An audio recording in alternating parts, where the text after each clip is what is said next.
Now we shall look into the solar electrical energy. So there are two ways of getting electrical energy from solar power: the thermal route, where heat is involved, and the direct conversion route through photovoltaic cells, PV cells. In the solar thermal power stations also, there are two types of collectors. One is power tower and the other is parabolic trough collector. Now, what is power tower? It's very simple. You will have a central tower, tall, long central tower, okay, at a very, like your windmills you have seen, at a very tall height they have kept 100 meters, something like that. Okay, and around that tower on the ground level, you will have lot of mirrors, small mirrors, and these mirrors are known as heliostats. Okay, so when the sunlight falls on the mirrors which are adjoining, surrounding this tower, these mirrors will reflect the light and heat onto the tower, and on the tall tower there will be a tank which will consist of molten salt, for example liquid sodium. Okay, and because of this heat, the temperature of that liquid sodium will increase to almost 566 degrees or 600 degrees. Okay, so what we have done, you have got a tall tower and you have got small mirrors around the tower on the earth. Tower is at the top place, mirror at the bottom. Okay, then the heat will go to the tower, and there it will melt the salt, which will come up, the temperature may go up to 550-560 degrees centigrade. Now what we will take? We will take the heat from this molten salt. Okay, in a heat, it will be pumped to a heat exchanger where steam is produced from water. Now this steam is run in a normal steam turbine and the Rankine cycle, so it produces electricity.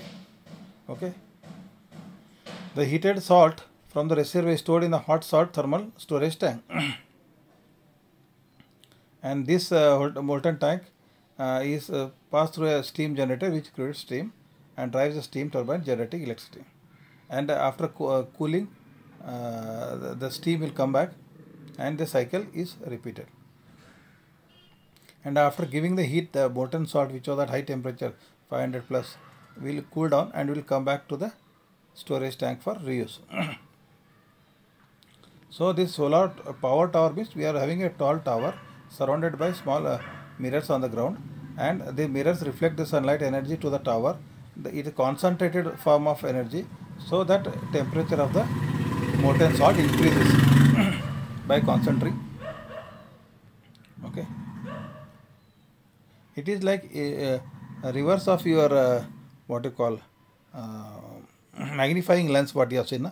In a magnifying lens, what we do, we take a lens, hold it in the light of the sunlight, and that is also concentrated to one point. Okay, and if you put it on paper, it will burn the paper, so the energy is concentrated. Same thing applies here.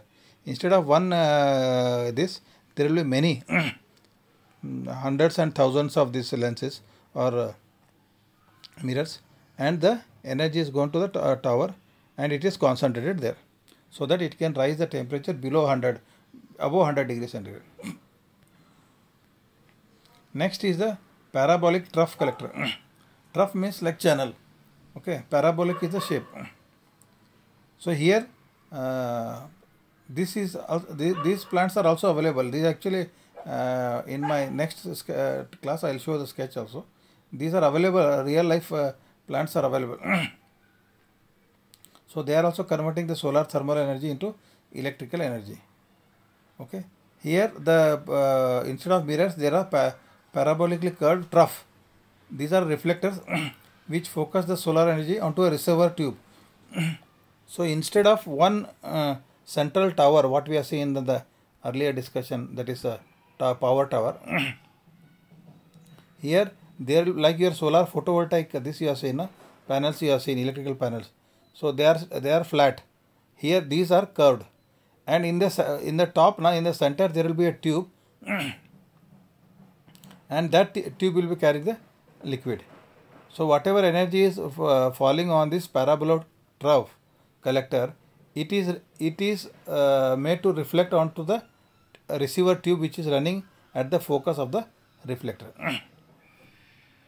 Because of this parabolic reflector, parabolic shape, troughs can focus the sun at 30 to 60 times its normal intensity on the receiver pipe. I will show you the sketch.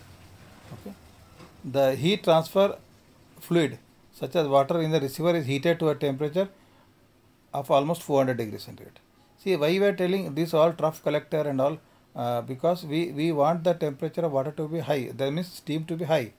Okay, otherwise normal flat plate collector you can get 60-80 degrees, and even evacuated water tube collector you can go up to 100 degrees, but these are beyond that.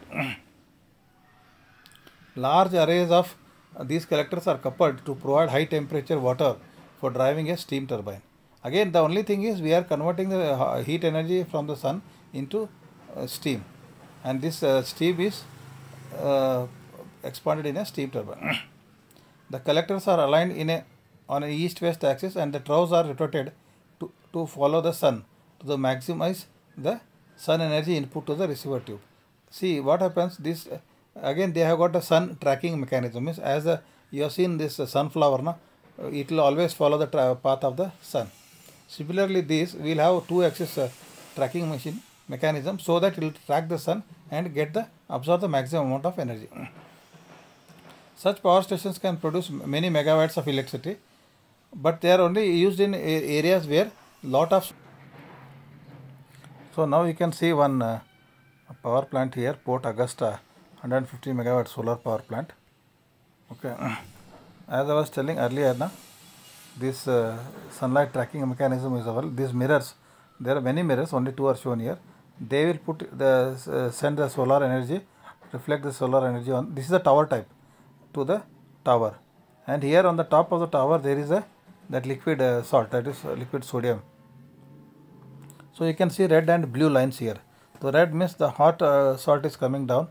Okay, it is coming to this heat exchanger and giving away heat, and then see bottom side blue, it is shown, blue arrow is going back. This is a cold one. So hot one is coming around 500-600 degrees centigrade. The cold one is going, it is giving away the heat, it is getting slightly cold, 300 degrees and all, it is going back. So this heat exchanger, see here, steam is produced. The steam passes through the turbine, which expands in the turbine, and because the generator is coupled to the turbine, electricity is generated. Okay, and this condensate, it comes to the condenser, again it is pumped back to the heat exchanger. So this is one more loop. So there are two loops. One loop is a loop for the salt, hot salt, which comes to the heat exchanger, and second loop is the water which gets converted to steam, expands in turbine and comes back.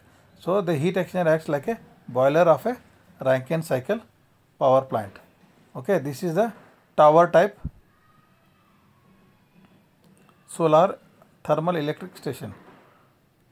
Now here this is the trough type collector. You can see the sun and the sunlight falling on the parabolic trough. This curved shape, this is called the trough.